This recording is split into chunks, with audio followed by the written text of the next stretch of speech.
Let me ask you guys a question then. Just ask you this right now. Is Brock Purdy better than Jared Goff or Dak Prescott? I would say yes.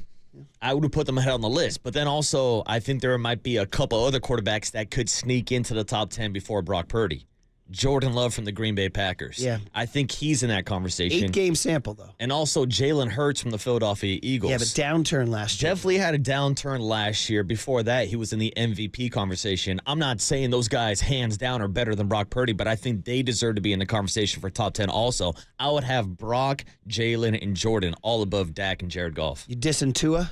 Yeah, I mean... Dissing Kirk Cousins? I mean, Tua, yeah, I'm not a huge Kirk Cousins fan. I think Tua is definitely aided by the Mike McDaniel system. But then again, people say the same thing about Brock Purdy being in the Kyle Shanahan system. Okay, so here's what the ESPN Plus NFL execs, coaches, and scouts said about Brock Purdy, who's 17-4 as a starter, MVP finalist, led the league in QBR in his first full year as a starter, has 4 playoff wins.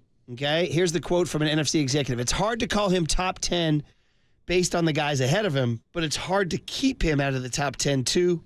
He willed that team to the Super Bowl. That's what this guy says. He says only right to give him serious consideration, but they say in terms of game planning against him, according to the scout, he has more limitations than some of the quarterbacks ahead of him.